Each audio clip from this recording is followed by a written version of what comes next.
जय हिंद दोस्तों। Lead academy YouTube channel पर आपका स्वागत करता हूं। आज हम लोग इम्तिहान का सेट नंबर यह चौथा होगा और अब हम जो है एक सेट को दो वीडियो में लाएंगे। ठीक है, वीडियो बहुत लंबा हो जाता है, आप लोग को भी परेशानी होता होगा, तो इससे अच्छा है कि दो पार्ट में छोटा छोटा वीडियो रहेगा, बहुत ज़बरदस्त रहेगा। और आज जो है हम पार्ट 1 यानी कि 1 से लेकर के 75 तक क्वेश्चन इसमें डिस्कशन करेंगे और जो कल लाएंगे उसमें जो है यह 75 से यानी 76 से लेकर के 150 तक रहेगा। देखते हैं पहला क्वेश्चन क्या है। अगर इसका पीडीएफ प्राप्त करना हो तो आप मेरा Telegram channel lead academy Patna को सर्च करेंगे, वहां पर ज्वाइन करेंगे, सारे सेट का पीडीएफ आपको मिल जाएगा। पहला है सती प्रथा का भारत में प्रथम अभिलेख्य, यह जो है एरन अभिलेख्य साक्ष्य एरन अभिलेख से प्राप्त होता है। बिल्कुल कथन क्या है, सही है कि सती प्रथा का पहला साक्ष्य एरन अभिलेख से प्राप्त होता है। दूसरा है अकबर और पेशवा ने, यह देखिएगा, यह सती प्रथा पर रोक लगाने का प्रयास किया था। तो ध्यान में रखिएगा, अकबर और पेशवाओं ने भी सती प्रथा पर रोकने का जो है यह प्रयास किया था। आधुनिक ब्रिटिश काल में गवर्नर लॉर्ड विलियम बेंटिंग, ध्यान में रखिएगा, आप लोग को भी याद होगा कि यह लॉर्ड विलियम बेंटिंग के काल में 1829 में सती प्रथा पर यह कानून बनाकर प्रतिबंध लगा दिया था। यानी कि तीनों कथन यहाँ पर क्या है, सही है। ऑप्शन नंबर हो जाएगा आपका कौन सा, डी। निम्नलिखित कथनों पर विचार कीजिए। करें कि प्राचीन भारत में क्या दास प्रथा विद्यमान थी? बिल्कुल थी, यह प्राचीन काल में भी दास प्रथा विद्यमान थी। मौर्य, यह देखिएगा, कालीन कौटिल्य के अर्थशास्त्र में यह 9 प्रकार के दासों का उल्लेख है, ये कथन भी क्या है, सही है। सल्तनत काल में अलाउद्दीन खिलजी ने दासों का एक विभाग जिसका नाम है दीवान ए बंदगान, यह दीवान ए बंदगान FST फिरोज शाह तुगलक ने शुरू किया था, अलाउद्दीन खिलजी ने नहीं किया था, ये कथन गलत हो जाएगा। मध्यकाल में फिरोज तुगलक ने यह दास पर रोक लगाई थी, ये कथन भी क्या है, यह सही आंसर है। यानी कि 1, 2 और 4 सही है। पूछ रहा है सत्य कथन की पहचान करें, तो सत्य कथन हो जाएगा 1, 2 और 4, ऑप्शन नंबर डी। द्वितीय गोलमेज सम्मेलन के संदर्भ में निम्नलिखित कथनों पर विचार करें। द्वितीय गोलमेज सम्मेलन के संदर्भ में निम्नलिखित कथनों पर विचार करने के लिए कह रहा है। करें कि इस सम्मेलन में कांग्रेस के प्रतिनिधि के रूप में गांधी जी ने भाग लिया था, बिल्कुल सही आंसर है। द्वितीय गोलमेज सम्मेलन ने, ये देखिएगा, जो यह कांग्रेस की तरफ से महात्मा गांधी ने नेतृत्व किया था, यानी कि आपका ए नंबर सही है। करें कि इस सम्मेलन के समय वहां का जो प्रधानमंत्री था रेमजे मैकडॉनल्ड था, ये भी कथन क्या है, सही है। यह सम्मेलन सांप्रदायिक समस्या पर विवाद के कारण पूरी तरीके से असफल रहा, ये कथन भी क्या है, सही है। और चौथा है, करें कि इस सम्मेलन के दौरान विंस्टन चर्चिल ने गांधी को अर्धनग्न फकीर कहा, तो विंस्टन चर्चिल ने महात्मा गांधी को अर्धनग्न फकीर कहा था। यानी कि चारों के चारों कथन सत्य है, ऑप्शन नंबर आपका डी हो जाएगा। 1918 में सुरेंद्रनाथ बनर्जी ने भारतीय राष्ट्रीय कांग्रेस से अलग होकर किस संगठन का स्थापना किया था? याद रखिएगा, सुरेंद्रनाथ बनर्जी ने भारतीय राष्ट्रीय कांग्रेस से अलग होकर के 1918 में इंडियन लिबरल एसोसिएशन की स्थापना किया। आगे देखिएगा, स्वराज पार्टी के संदर्भ में निम्नलिखित कथनों पर विचार करने के लिए कह रहा है। पहला कथन देखिएगा, 1922 में गया अधिवेशन के बाद स्वराज पार्टी का गठन हुआ, ये कथन सही है। गया अधिवेशन 1922 के बाद स्वराज पार्टी का गठन हुआ। और करें कि स्वराज पार्टी के प्रथम अध्यक्ष क्या मोतीलाल नेहरू थे? नहीं, प्रथम अध्यक्ष चित्तरंजन दास मोतीलाल नेहरू जो थे महासचिव थे, यानी कि ये कथन गलत हो जाएगा। सितंबर 1923 में दिल्ली में हुए यह कांग्रेस के विशेष अधिवेशन में स्वराज पार्टी को मान्यता मिला, ये कथन क्या है, सही है। ये देखिएगा, जनवरी 1923 में स्वराज पार्टी का गठन हो गया, मान्यता इसको मिला था। यह दिल्ली अधिवेशन कांग्रेस का जो विशेष अधिवेशन हुआ था 1923 में, वहां पर मिला था। यानी कि कह रहा है कि सत्य कथन की पहचान करें, तो 1 और 3 कथन क्या हो जाएगा, सत्य हो जाएगा। 1 और 3 कथन क्या हो जाएगा, सत्य, यानी कि ऑप्शन नंबर कौन सा हो जाएगा, डी। अब देखिएगा, यह आपका छठा नंबर, प्रथम दिल्ली दरबार के समय वायसराय के कार्यकाल में किस वायसराय के कार्यकाल में हुआ था? तो जो प्रथम दिल्ली दरबार हुआ था वह कब? 1877, और उस समय जो वायसराय था वह लॉर्ड लिटन था, ऑप्शन नंबर आपका सी। उसके बाद दूसरा दिल्ली दरबार हुआ था 1911 में, 1903 में, 1903, और तीसरा हुआ था 1911 में। आप लोग कमेंट करके बताएंगे कि 1903 में गवर्नर कौन था, और 1911 का हम बता देते हैं लॉर्ड हार्डिंग था। 1911 में लॉर्ड हार्डिंग आप लोग बताएंगे बहुत चर्चित गवर्नर था। यह 1903 में जो यह दिल्ली दरबार दूसरी बार हुआ था उस समय गवर्नर कौन था। जरूर क्वेश्चन कीजिए, आंसर कीजिएगा, ठीक है। आगे चलते हैं प्रश्न नंबर आपका 7। करें निम्नलिखित में कौन न्यू लैंप्स फॉर ओल्ड से जुड़े थे। अरविंदो घोष। ऑप्शन नंबर आपका क्या हो जाएगा ए। न्यू लैंप फॉर ओल्ड से जुड़े हुए थे कौन, Aurobindo Ghosh, option number A. आगे चलते हैं, करें कि किस वायसराय ने कांग्रेस को राष्ट्रद्रोहियों की संस्था कहा।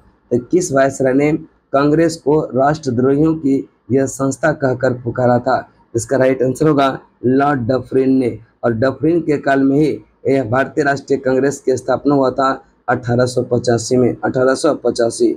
अगला प्रश्न चलते हैं, सुरेंद्रनाथ बनर्जी के संदर्भ में निम्नलिखित कथनों पर विचार करें और सत्य कथन की पहचान करने के लिए कह रहा है। सत्य कथन की पहचान करने के लिए देखिएगा, यह 9 नंबर का करे कि 1869 में ICS में यह चुने जाने से, और जो है जहां से यह 1873 में उन्हें पदच्युत कर दिया। सुरेंद्रनाथ बनर्जी को ICS की परीक्षा उत्तीर्ण कर 1869 में चुना गया था, और यह मामूली भूल के कारण 1873 में इसको क्या कर दिया, पदच्युत कर दिया। ये कथन सही है।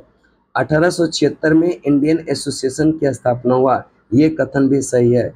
1883 में इंडियन नेशनल कॉन्फ्रेंस का सम्मेलन कलकत्ता में, 1883 में इंडियन नेशनल कॉन्फ्रेंस का सम्मेलन कलकत्ता में हुआ। उन्होंने बंगाली नामक समाचार पत्र, ये भी सुरेंद्रनाथ बनर्जी से, यानी कि चारों कथन जो है वह सुरेंद्रनाथ बनर्जी के संदर्भ में सही है। इसका राइट आंसर होगा option number D, option number D.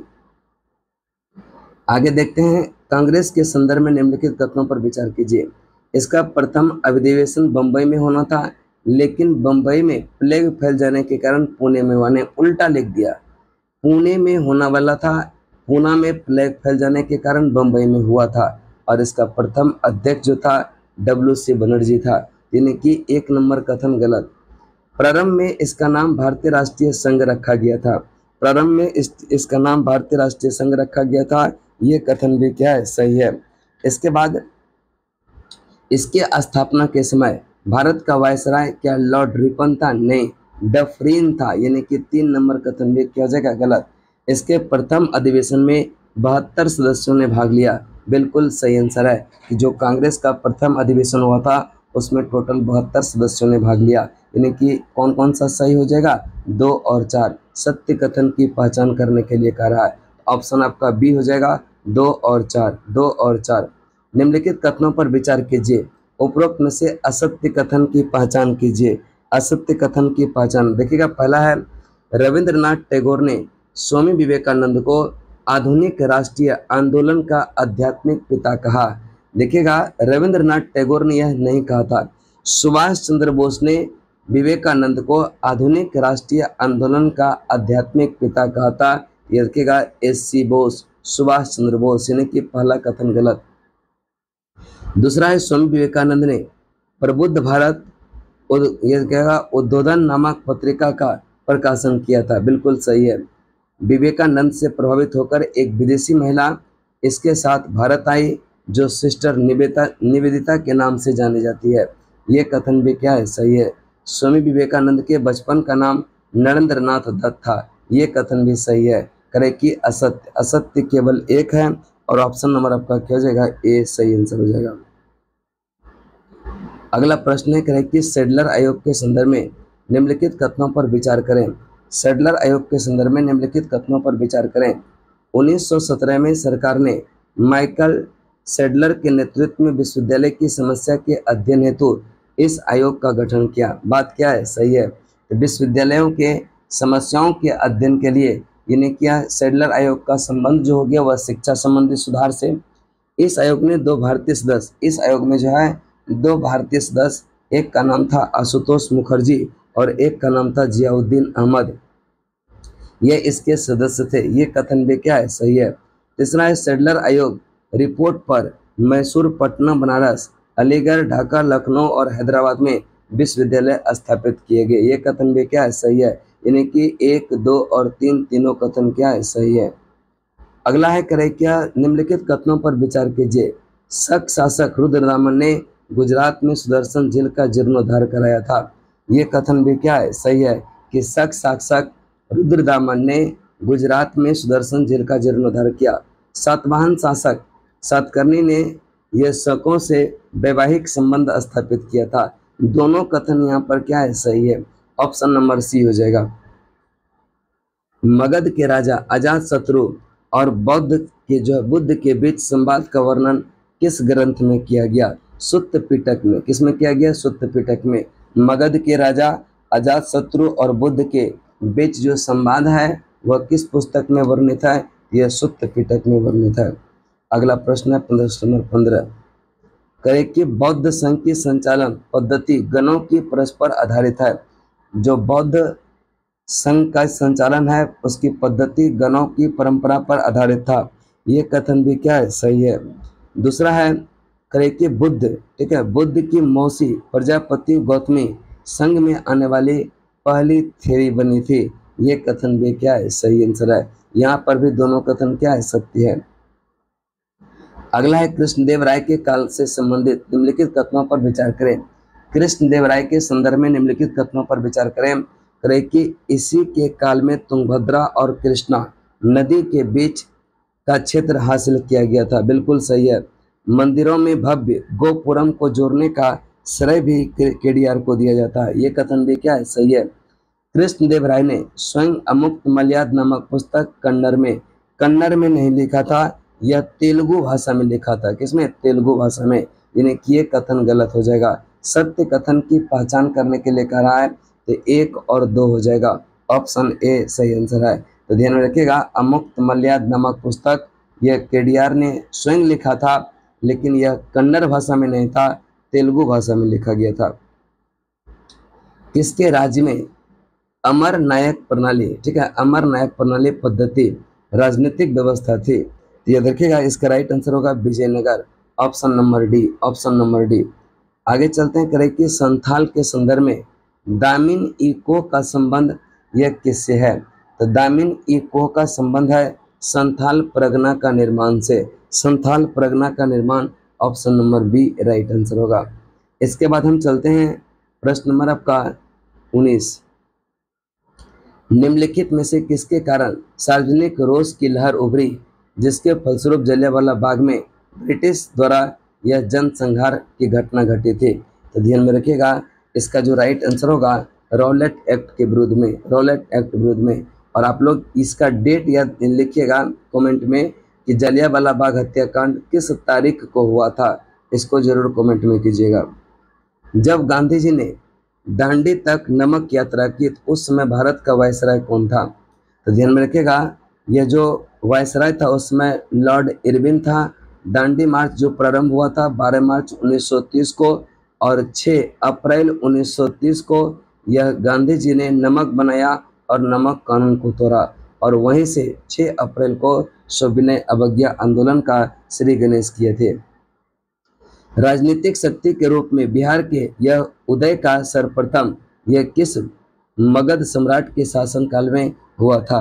तो ध्यान में रखिएगा, यह बिंबिसार, चूंकि यह हर्यक वंश से संबंधित है और हर्यक वंश का संस्थापक भी माना जाता है, और इसकी राजधानी था राजगिरी। यह रखिएगा, यह राजगिरी कहते हैं, ठीक है, राजगिरी है, राजगिरी। करें कि भारत का उल्लेख करने वाला प्रथम ग्रीक लेखक कौन था। भारत का उल्लेख करने वाला जो पहला ग्रीक लेखक था स्काइलैक्स था, ऑप्शन नंबर ए सही आंसर है, स्काइलैक्स था। अगला चलते हैं प्रश्न नंबर आपका यह 23। सातवाहन कालीन अभिलेखों में उल्लेखित ये में जो है कटक और स्कंदवार शब्द जो है किस संदर्भ में आता। कटक और स्कंदवार संबंध ये किससे है। तो ध्यान में रखिएगा, इसका जो है सैनिक शिविर से, सैनिक शिविर, ऑप्शन नंबर सी। तो कटक और स्कंदवार शब्द किसके संदर्भ में प्रयुक्त किया गया, यह सैनिक शिविर के संदर्भ में। महाभारत का फारसी अनुवाद निम्नलिखित में से कौन सा है। तो महाभारत का फारसी अनुवाद रजमनामा के नाम से किया गया था, ऑप्शन नंबर ए सही आंसर है। पालखेरा के युद्ध में या हैदराबाद के निजाम को यह किसने परिभाषित किया था? करैक्या पालखेरा के युद्ध में हैदराबाद के निजाम को किसने पराजित किया था? तो ध्यान में रखिएगा, यह पेशवा बाजीराव प्रथम ने हैदराबाद के निजाम को क्या हुआ था? पराजित किया था। आगे है, किसने कहा कि बंगाल विभाजन के बाद ही भारत में वास्तविक जागरूकता आई है? यह सरदार किसने कहा था? तो ध्यान में रखिएगा, महात्मा गांधी ने कहा था। किसने? महात्मा गांधी। किसने कहा कि बंगाल विभाजन के बाद ही भारत में वास्तविक जागरूकता आई? ये रखिएगा, यह महात्मा गांधी ने। अगला प्रश्न चलते हैं, प्रश्न नंबर आपका 27। सर माइकल ओडायर की हत्या के लिए कौन से सिख राष्ट्रभक्त पर ब्रिटिश हुकूमत ने मुकदमा चलाकर फांसी दे दिया गया? यह रखिएगा, जालियांवाला बाग हत्याकांड का आरोपी यह ओडायर, माइकल ओडायर को लंदन में जाकर के हत्या किया था 1940 में सरदार उधम सिंह ने, और इसको बाद में क्या कर दिया? फांसी दे दिया गया। देखिएगा, सूची 1 को सूची 2 से मिलान करें। लेखक है और एक तरफ है समाचार पत्र। अगर हम एनी बेसेंट का संबंध देखेंगे तो एनी बेसेंट का संबंध है न्यू इंडिया से। अगर हम यह मौलाना अबुल कलाम की बात करेंगे, यह अल हिलाल से। मोहम्मद यह अली की बात करेंगे, यह कॉमरेड से। और अरविंद घोष वंदे मातरम से। कहने का मतलब है न्यू इंडिया एनी बेसेंट, अल हिलाल यह मौलाना अबुल कलाम आज़ाद, कॉमरेड है मोहम्मद अली का, और वंदे मातरम अरविंद घोष का। 4 3 1 2 ऑप्शन नंबर आपका हो जाएगा बी। इसके बाद अगला प्रश्न चलते हैं, प्रश्न नंबर आपका 29। करें कि किस अवसर पर गांधी ने कैसर ए हिंद की उपाधि त्याग दिया था? देखिएगा, असहयोग आंदोलन। ठीक है, असहयोग आंदोलन के दौरान जो है महात्मा गांधी ने कैसर ए हिंद की उपाधि, जमनालाल बजाज ने राय बहादुर की उपाधि लौटा दिया था। ध्यान में रखिएगा दोनों को। 1915 में गोपाल कृष्ण गोखले की मृत्यु पर टिप्पणी करते हुए किसने कहा कि सत्य उनके सभी कार्यों का स्रोत था? सत्य उनके सभी कार्यों का स्रोत था, यह महात्मा गांधी ने कहा था। Option number A. कर्नाट वंश के संस्थापक नान्यदेव ने जो है कौन सी उपाधि धारण किया था? तो ध्यान में रखिएगा, यह कर्नाट कुलभूषण। कर्नाट वंश का स्थापना 1097 में मिथिला क्षेत्र में हुआ था, और यह इसके संस्थापक थे नान्यदेव, और इसने एक उपाधि धारण किया था कर्नाट कुलभूषण का। Option number C, Karnat Kulbhushan. Bihar में गुरु गोविंद सिंह के 350वें जन्मोत्सव प्रकाश पर्व कब आयोजन यह किया गया था? यह 2016-17 में। Option number A right answer होगा। 1717 में बिहार का पूर्णिया जिला निम्नलिखित में से किस विद्रोह का केंद्र था? कि जो 1770 है, 17 नहीं है, 1770 जो पूर्णिया तक का क्षेत्र था, वह किस विद्रोह से यह जूझ रहा था? तो उसमें सन्यासी विद्रोह का केंद्र बना हुआ था वो। 1857 के विद्रोह के दौरान बिहार का कौन सा क्षेत्र अप्रभावित था? प्रभावित नहीं था। ध्यान रखिएगा, मुंगेर जो है 1857 के विद्रोह से प्रभावित नहीं था।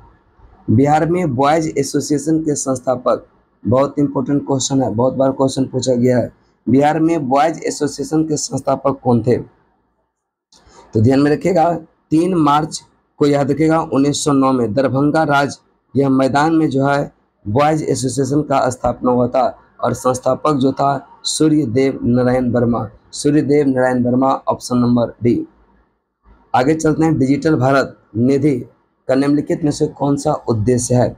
डिजिटल भारत निधि का निम्नलिखित में से कौन सा उद्देश्य है? इसका राइट आंसर होगा ग्रामीण क्षेत्रों में दूरसंचार कनेक्टिविटी को बढ़ाना।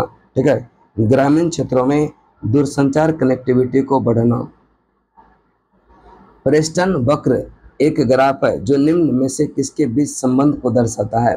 प्रेस्टन वक्र ग्राफ की बात करेंगे, किसी देश में प्रति व्यक्ति औसत आय और उनके लोगों की औसत जीवन प्रत्याशा को दर्शाता है। यह किसके द्वारा? प्रेस्टन वक्र। ठीक है, प्रेस्टन वक्र किसी देश में प्रति व्यक्ति औसत आय और उसके लोगों की औसत जीवन प्रत्याशा को दर्शाता है।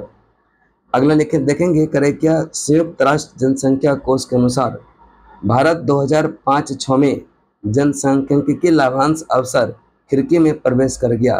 कब तक वह वहाँ रहेगा? यह देखेगा, यह कब तक वह वहाँ रहेगा? 2055-56 तक option number C right answer होगा। अगला प्रश्न की बात करेंगे, प्रश्न नंबर आपका 39 करें कि अस्थिर मुद्रा स्फीति एक सतत आर्थिक घटना को संदर्भित करता है जहां वस्तुओं और सेवाओं की कीमत आपूर्ति और मांग की गतिशीलता में परिवर्तन के अनुसार शीघ्रता से समायोजित नहीं होता। यानी कि ऑप्शन नंबर आपका ए राइट आंसर होगा। घरेलू उपभोग व्यय सर्वेक्षण के संदर्भ में निम्नलिखित कथनों पर विचार करें। करें क्या, ठीक है, करें किया जो है राष्ट्रीय सांख्यिकी कार्यालय द्वारा प्रत्येक 5 वर्ष पर आयोजित किया जाता है। ये कथन क्या है, सही है। करें क्या, घरों द्वारा वस्तु और सेवा की खपत के बारे में जानकारी एकत्र करने के लिए डिजाइन किया गया। ये कथन भी क्या है, सही है। सर्वेक्षण में संपूर्ण भारतीय संघ को कवर किया गया। देखिएगा कुछ अंडमान निकोबार का क्षेत्र होता जो दुर्गम क्षेत्र होता उसको इसमें शामिल नहीं किया गया। तो संपूर्ण यह भारत कहना गलत है, लेकिन उसको छोड़ करके संपूर्ण भारत में कवर किया गया। तो क्वेश्चन में थोड़ा सा यह ट्विस्ट है, वैसे मेरे अनुमान से इसका आंसर होना चाहिए यह बी। ठीक है, इसके बाद चलते हैं आगे प्रश्न पर। बिहार आर्थिक सर्वेक्षण 2023-24 के अनुसार 2005-6 और 2019 से 21 के बीच बिहार में संस्थागत प्रसव में कितने प्रतिशत की वृद्धि हुई है। यह देखिएगा 56.3%। बिहार अर्थव्यवस्था सर्वेक्षण 2023-24 के अनुसार 2005-6 और 2019 से 21 के बीच में बिहार में जो संस्थागत प्रसव में वृद्धि हुआ है यह 56.3% का हुआ है। बिहार अर्थव्यवस्था सर्वेक्षण 2023-24 के अनुसार हाल के वर्षों में बिहार में गैर निष्पादित परिसंपत्तियों का रुझान क्या रहा। तो रुझान इसका क्या रहा है, घटना। ठीक है, इसका रुझान जो रहा वह घटना। आगे करें कि फसल की पैदावार बढ़ाने और कृषि उत्पादकता में सुधार के लिए भारत सरकार द्वारा शुरू की गई योजना का नाम क्या है। भारत सरकार द्वारा शुरू की गई योजना का जो यह नाम है वह क्या नाम है। यह रखिएगा राष्ट्रीय कृषि विकास योजना, राष्ट्रीय कृषि विकास योजना। अगला प्रश्न चलते हैं प्रश्न नंबर 44 पर। निम्नलिखित में कौन राष्ट्रीय आय का घटक नहीं है। कौन राष्ट्रीय आय का घटक नहीं है। हस्तांतरण भुगतान, जबकि मजदूरी वेतन किराया और ब्याज यह राष्ट्रीय आय का घटक है, हस्तांतरण भुगतान नहीं है। अगला है करें कि किसी बैंक की पूंजी और उसके जोखिम भारतीय परिसंपत्तियों के अनुपात को क्या कहा जाता। ये रखिएगा इक्विलिटी। ठीक है, इक्विलिटी पर रिटर्न कहा जाता है। किसी बैंक में पूंजी और उसके जोखिम भारतीय परिसंपत्ति के अनुपात को कहते हैं यह इक्विटी। रखिएगा इक्विटी पर रिटर्न, इक्विटी पर रिटर्न कहते हैं। इसके बाद अगला चलते हैं प्रश्न नंबर आपका यह 46। निम्नलिखित फसलों पर विचार करें। उपरोक्त में से कौन सा फसल शुष्क भूमि यह कृषि के अंतर्गत उगाई गई है। तो ध्यान रखिएगा शुष्क भूमि कृषि पर यह उगाई गई है कौन कौन सा। तो ध्यान रखिएगा रागी, कौन सा, रागी, बाजरा और मूंग, और यह आपका चना। जूट और गन्ना इससे संबंधित नहीं है। यानी कि 1 2 5 6, 1 2 5 6 ऑप्शन नंबर डी हो जाएगा। सौर ऊर्जा के बारे में निम्नलिखित कथनों पर विचार करें। कौन सा कथन सत्य है। पहला कथन है कि सौर यह लागत प्रतिस्पर्धी और पर्यावरण अनुकूल है। यानी कि लागत इसमें सही बहुत लगता है, लेकिन यह पर्यावरण के अनुकूल कम करता है। ये कथन क्या है, सही है। सौर ऊर्जा कोयला या तेल आधारित संयंत्रों की तुलना में 7% अधिक प्रभावी होता है। ये कथन सही है। परमाणु संयंत्र सौर ऊर्जा की तुलना में 10% अधिक प्रभावी। 10% परमाणु ऊर्जा प्रभावी नहीं होता है। ये रखिएगा सौर ऊर्जा की तुलना, यानी कि परमाणु ऊर्जा की तुलना में सौर ऊर्जा 10% अधिक प्रभावशाली होता है। यानी कि यह नंबर गलत हो जाएगा। भारत के मध्य भाग में यह सौर ऊर्जा की यह विकास अधिकांश संभावना यह जो है मध्य भारत में नहीं, पश्चिमी भारत में इसकी अति संभावनाएं हैं। ठीक है, यानी कि 1 2 सही है और तीसरा चौथा कथन क्या हो जाएगा, गलत हो जाएगा। ऑप्शन नंबर कौन सा हो जाएगा, बी हो जाएगा। आगे चलते हैं प्रश्न नंबर आपका 48। क्रैकी जलमार्ग की बात करेंगे तो राष्ट्रीय जलमार्ग यह 1 की बात करेंगे, यह इलाहाबाद से हल्दिया, इलाहाबाद से हल्दिया। राष्ट्रीय जलमार्ग 2 की बात करेंगे, यह सदिया से धुबरी। और राष्ट्रीय जलमार्ग 3 की बात करेंगे, कोट्टापुरम से कोल्लम। और राष्ट्रीय जलमार्ग जो है वह 4 की बात करेंगे तो गोदावरी और कृष्णा, गोदावरी और कृष्णा, यानी कि 3 4 3 4, यह 1 2 हो जाएगा। 3 4 1 2 देखते हैं किसमें है, ऑप्शन नंबर डी हो जाएगा। अगला है अंतर्राष्ट्रीय तिथि रेखा के संदर्भ में कौन सा कथन सत्य नहीं है। करें क्या, अंतर्राष्ट्रीय तिथि रेखा मोटे तौर पर 180 डिग्री देशांतर का अनुकरण करती है। अंतर्राष्ट्रीय तिथि रेखा 180 डिग्री देशांतर को ही कहा जाता है, सही है। इसके देशांतर पर यह ठीक 24 घंटे होता है। 0 डिग्री से ठीक 24 ने 12 घंटा होता है, ये कथन गलत हो जाएगा। मंगलवार के पूर्व की ओर बढ़ने पर अंतर्राष्ट्रीय तिथि रेखा पार करने पर यह बुधवार हो जाएगा, ये कथन सही है। करें क्या, पश्चिम की ओर बढ़ने वाले व्यक्ति के लिए समय प्रधान यह रेखा 12 घंटा क्या होता अधिक होगा, यानी कि ये कथन भी क्या है, सही आंसर है। करें कि निम्नलिखित नदियों पर विचार करें कौन कावेरी की सहायक नदी है। तो ध्यान में रखिएगा, कावेरी की सहायक नदी की अगर हम बात करेंगे, एक है अमरावती, भवानी, और यह एक है आपका कौन सा, यह अमरावती, भवानी, और एक आपका हेमावती। अब देखिएगा मूसी किसका है, कृष्णा का। कोयना किसका, कृष्णा का। भीमा किसका, कृष्णा का। देखिएगा मूसी, कोयना, भीमा ये सब कृष्णा का, जबकि अमरावती, भवानी, हेमावती ये सब है आपका कावेरी नदी का। अगेन किसका राइट आंसर हो जाएगा, 1 3 4, ऑप्शन नंबर डी।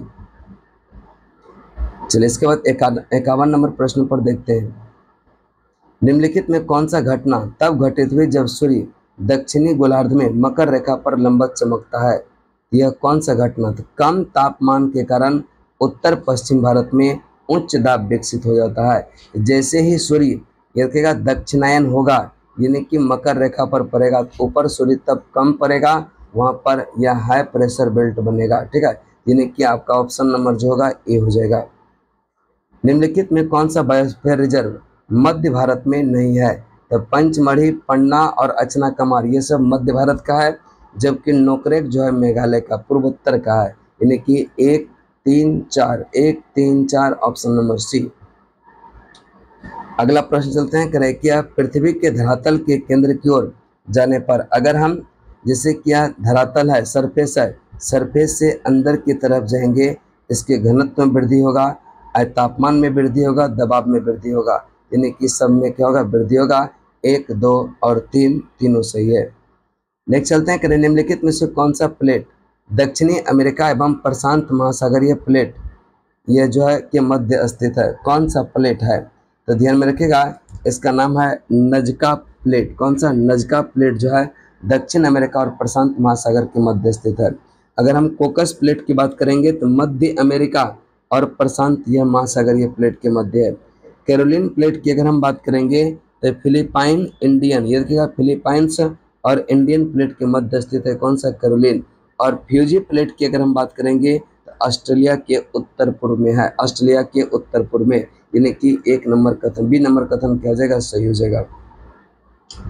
सक्रिय ज्वालामुखी के संदर्भ में कौन सा सही है, ये देखिएगा माउंट एटना, स्ट्रम्बोली, मोना लोआ ये सब सक्रिय ज्वालामुखी का बात करता है, जबकि वेसुवियस प्रसुप्त है और किलिमंजारो जो है यह विलुप्त ज्वालामुखी है, ठीक है। ध्यान रखिएगा 1 2 3, 1 2 3, ऑप्शन नंबर ए हो जाएगा। आगे है करें कि वैज्ञानिकों के मतानुसार भूकंप अधिकेंद्र से कितने डिग्री के बीच भूकंपीय छाया क्षेत्र होता है। ये देखिएगा भूकंपीय छाया क्षेत्र कितना, तो 105 से 145, 105 से 145। सूची 1 को सूची 2 से मिलान करें। करें कि ग्रेनाइट की बात करेंगे तो यह ग्रेनाइट जो है अग्नि चट्टान की बात करता है। नमक और कोयला अवसादी चट्टान की बात करता है। संगमरमर कयांतरित या रूपांतरित चट्टान की बात करता है। लोहा तांबा खनिज की बात करता है। ग्रेनाइट अग्नि चट्टान, ग्रेनाइट अग्नि चट्टान, ग्रेनाइट अग्नि चट्टान, नमक कोयला अवसादी, नमक कोयला अवसादी, संगमरमर कयांतरित, और लोहा जो होगा यह खनिज में होगा, यानी कि 2 3 4 1, 2 3 4 1, option number A, option number क्या हो जाएगा, ए हो जाएगा। अगला प्रश्न चलते हैं 58। कौन सा, ये देखिएगा सहायक नदी सही ढंग से सुमेलित नहीं है। तो ध्यान में रखिएगा कमला और दुर्गावती की बात करता है, ये सही सुमेलित नहीं है, बाकी सब क्या है, सही सुमेलित है। करें कि बिहार के किस नदी पर यह सुखलहरी जलप्रपात है।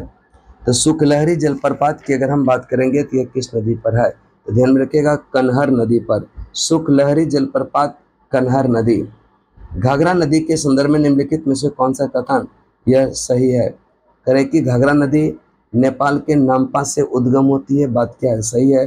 गोपालगंज से बिहार में प्रवेश करती है, छपरा में गंगा में मिलती है।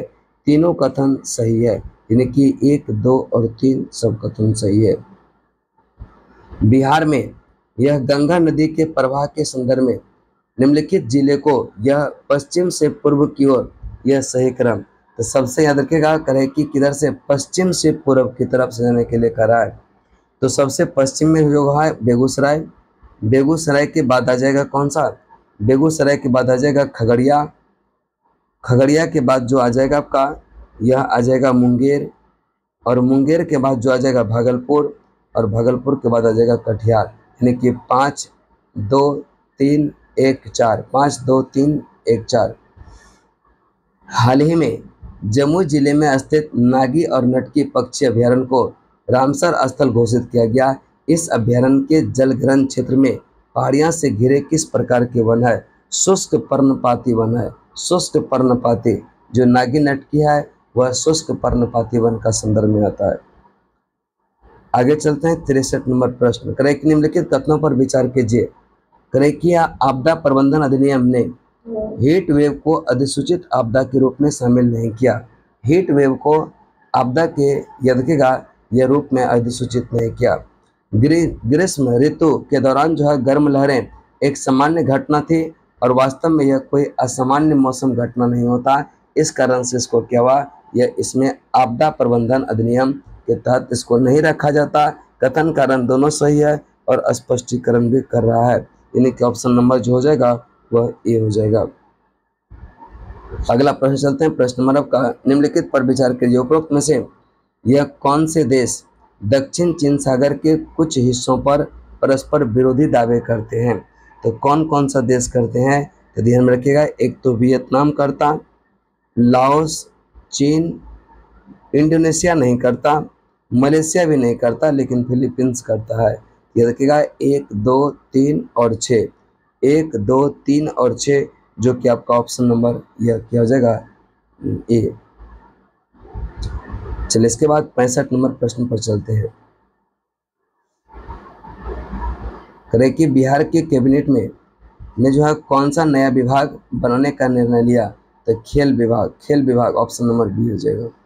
स्वास्थ्य विभाग के अंतर्गत आयुष या आयुर्वेद, होम्योपैथिक एवं यूनानी प्रक्षेत्र के संदर्भ में ये विकास के लिए राज्य के कितने जिलों में जिला संयुक्त औषधालय की स्थापना को स्वीकृति मिला? तो टोटल 12, कितना पर? 12 पर। 26 जनवरी को गणतंत्र दिवस के अवसर पर किस नगर निगम को की 2 महिला सफाई मित्रों को केंद्र सरकार के द्वारा विशिष्ट अतिथि के रूप में आमंत्रित किया गया था? यह गया नगर निगम के 2 महिला सफाई मित्रों को, यानी कि ऑप्शन नंबर जो हो जाएगा बी। बिहार देश का कौन सा राज्य बना जहां मेडिकल कॉलेज MBBS के छात्रों की यह हिंदी में पढ़ाई करने का विकल्प रहेगा? तो ध्यान में रखिएगा, यह दूसरा, पहला राज्य जो बना है वह मध्य प्रदेश बना है, और दूसरा जो है अपना बिहार बना है। ब्रिटेन में आम चुनाव में जो है वेल्स से लेबर पार्टी या उम्मीदवार के रूप में भारतवंशी कनिष्क नारायण ने जो है जीत हासिल किया। वह बिहार के किस जिले थे? कनिष्क जो है यह कनिष्क नारायण, यह देखिएगा ब्रिटेन में चुनाव जीते हैं, और यह मुजफ्फरपुर के हैं। कहाँ के हैं? मुजफ्फरपुर के। करें कि किस राज्य सरकार ने घोषणा किया कि आज़ादी से पहले स्थापित राज्य के सभी सरकारी स्कूल को विरासत स्कूल यह घोषित किया जाएगा? यह अरुणाचल प्रदेश। ऑप्शन नंबर आपका हो जाएगा यह बी। हाल ही में सुप्रीम कोर्ट ने सीवर में होने वाले मौतों के लिए मुआवजे को बढ़ाकर कितना कर दिया? तो पहले 10 लाख था, उसको बढ़ा करके 30 लाख, यानी कि सीवर से यह होने वाले मौतों के लिए जो है मुआवजे कितना? 10 से 30 लाख तक। करें कि नेट पोलरेक्स यह जो है 9 के संदर्भ में निम्नलिखित कथनों पर विचार करें। करें कि इसका संचालन भारतीय तटरक्षक द्वारा किया गया था, यह कथन सही है। ये चेन्नई के तट पर नहीं, गुजरात के तट पर किया गया था, यानी कि एक सही है, दूसरा क्या है? गलत है। केवल एक सही है। 73 नंबर प्रश्न को देखेंगे। निम्नलिखित में से किसने बच्चों के लिए खसरा और रूबेला का टीका या माबेला लॉन्च किया? तो इसका राइट आंसर होगा इंडियन इम्यूनोलॉजिकल्स, ये रखेगा लिमिटेड, इंडियन इम्यूनोलॉजिकल्स लिमिटेड ने, ऑप्शन नंबर ए। उसके बाद 74 नंबर देखते हैं, करे कि बुकर पुरस्कार 2023 के संदर्भ में निम्नलिखित कथनों पर विचार करें। तो पहला है, करे कि यह पुरस्कार पॉल लिंच को दिया गया और यह एक आयरिश लेखक है। यह कथन क्या है? सही है।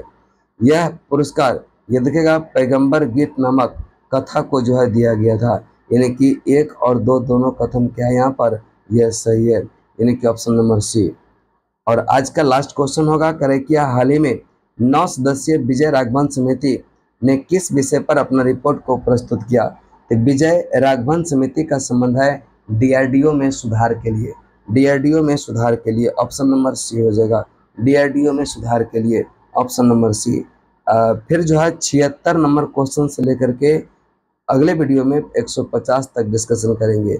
अब ऐसे ही पार्ट बाय पार्ट रहेगा, क्योंकि वीडियो बहुत लंबा हो जाता है, देखने में भी परेशानी होता होगा, इस कारण से अब 2 पार्ट में आएगा। और जिसको पीडीएफ प्राप्त करना हो आप मेरे टेलीग्राम चैनल को ज्वाइन कर सकते हैं। अगर वीडियो अच्छा लगा हो तो यह चैनल को सब्सक्राइब जरूर कीजिएगा। तब तक के लिए जय हिंद, जय भारत। फिर मिलते हैं नेक्स्ट वीडियो में।